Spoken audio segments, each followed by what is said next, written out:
जय जगन्नाथ। भल कथा छुआ मन रखी दाओ।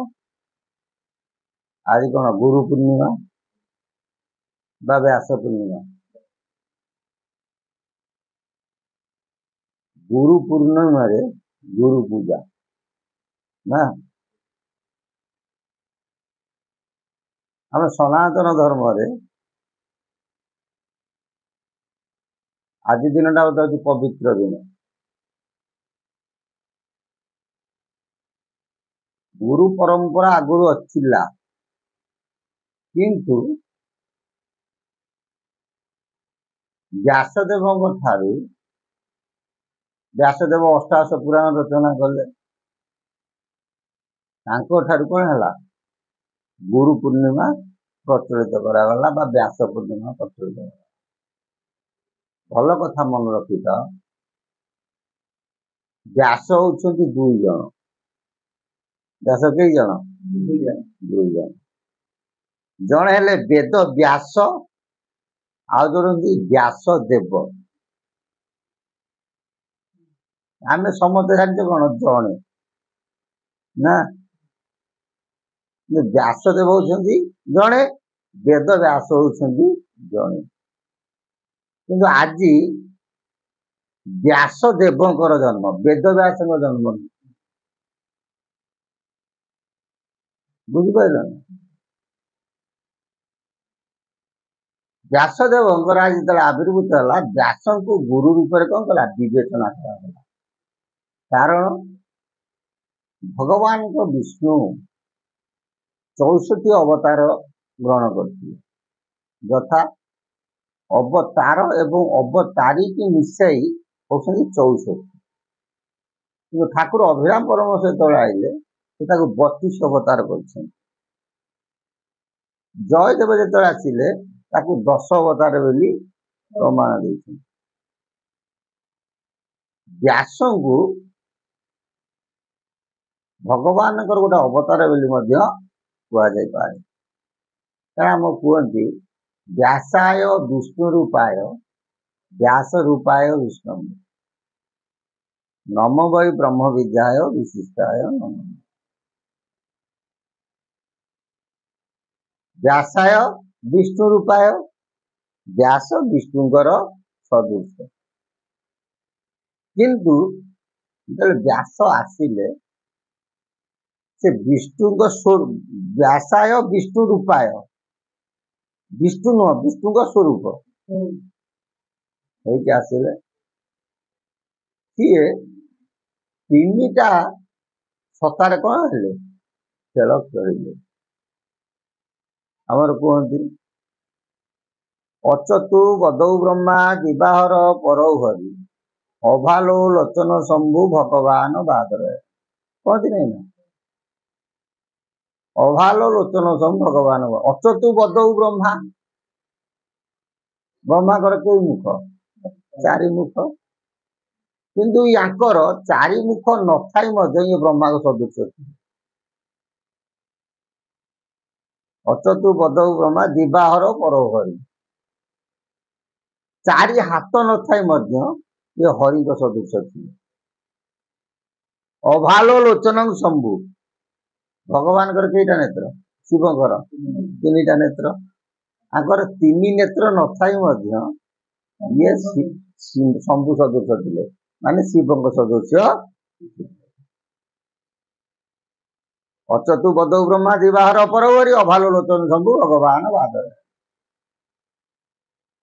4 मुंडन मस्तक न थाई ब्रह्मा सदृश थे 4 हाथ न थाई विष्णु सदृश थे 3 नेत्र न थाई सदृश थे। किए से ना व्यास को व्यास ना व्यास देव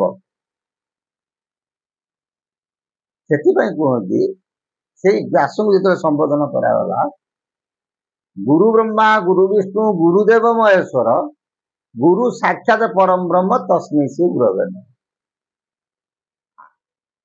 एटी धर्म आ निराकार को जोड़ा गला नहीं भगवान जो सृष्टि कले से 5 रूप विभक्त हेले 5 देवता रूप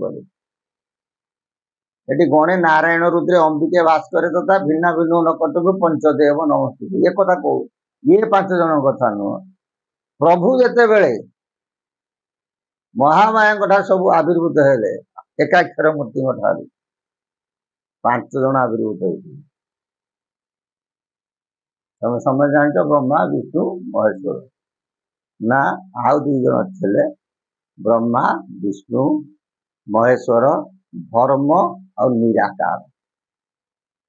ଧର୍ମ ବୋଲନ୍ତି ତମ ମନରେ କଣ ଆସିବ? ଯମ ନା, ଏଇ ଆସିବ ନାଇଁ। କିନ୍ତୁ ଧର୍ମ ବୋଲି ଗୋଟେ ସ୍ୱତନ୍ତ୍ର ଦେବତା ଅଛନ୍ତି। ଯମ ରାଜାଙ୍କୁ ଧର୍ମ ରୂପକ ଦେବତା ବୋଲି ବିବେଚନା କରାଯାଏ, କିନ୍ତୁ ଏ ଧର୍ମ ଦେବତା ନୁହଁ। କିନ୍ତୁ ଧର୍ମଙ୍କର ପୁଅ ଥିଲେ କିଏ? ସେ ଯୁଧିଷ୍ଠିର ମହାପ୍ରଭୁ। ଯମଙ୍କ ପୁଅ ଥିଲେ ନା, ଧର୍ମଙ୍କ ପୁଅ ଥିଲେ। এই ଯୋଉ 5 ଜଣ ଯୋଉ ଦେବତା ଆସିଲେ, ବ୍ରହ୍ମା ବିଷ୍ଣୁ ଶିବ ଧର୍ମ ନିରାକାର।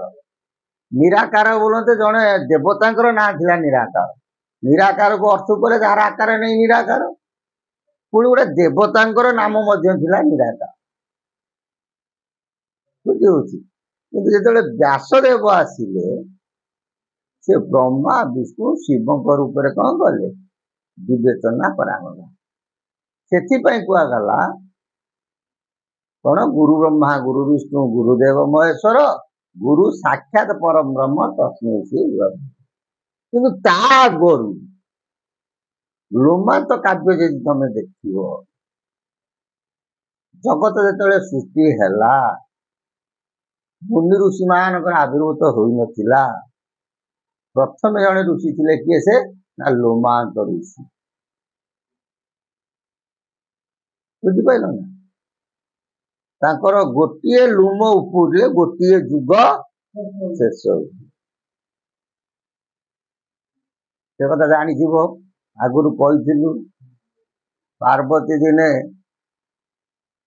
ହିମାଳୟର କଣ ହଉଛି? ଚାରି ପାଖରେ ପରିଭ୍ରମଣ କରୁଛନ୍ତି। ଯୋଉ ହିମାଳୟ, ଶିବ ଯୋଉ ହିମାଳୟରେ କଣ କରନ୍ତି? ବାସ କରନ୍ତି। କୁମାର ସମ୍ଭବ କାବ୍ୟ ପ୍ରମାଣ ଦିଏ।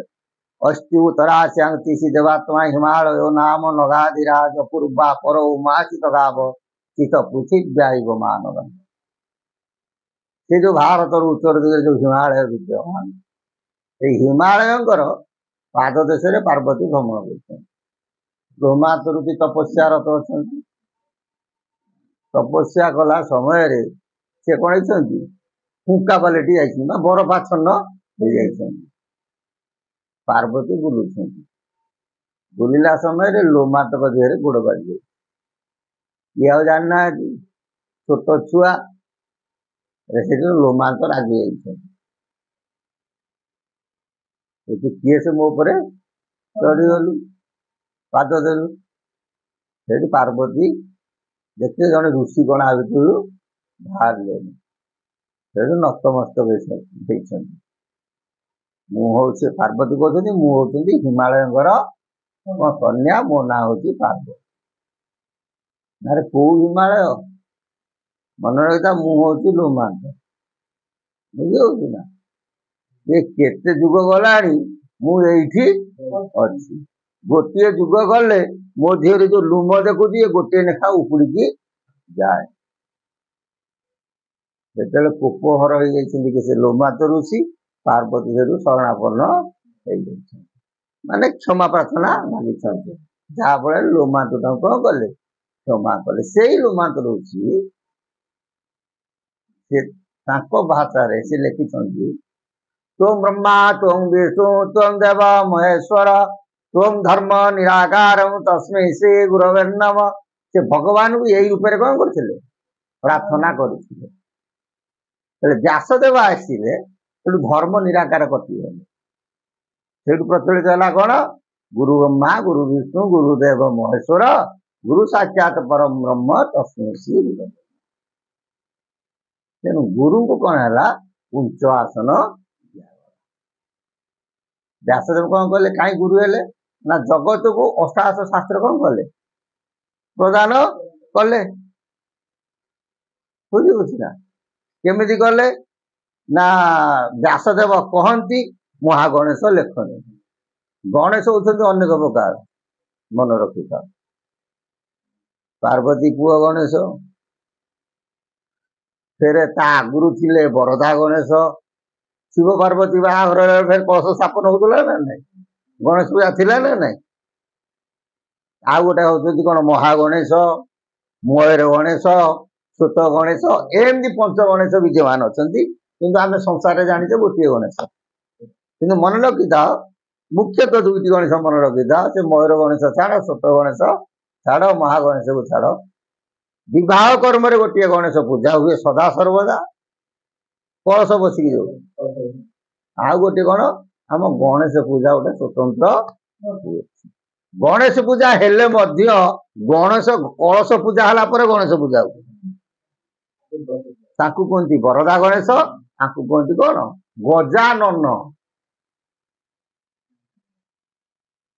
बुझीपार से दिन कौन है संसार में अष्टादश ग्रंथ प्रचलित कले से व्यासदेव को गुरु रूप में कौन कले आदिकेतना कर भागवत प्रमाण दिए कौन गुरु को नमरी मनर गुरु जे साक्षात ईश्वर आम तो भगवान को देखिपारे से निर्गुण निराकार किंतु आम केमिति जानिबा ना गुरु को माध्यम रे देखि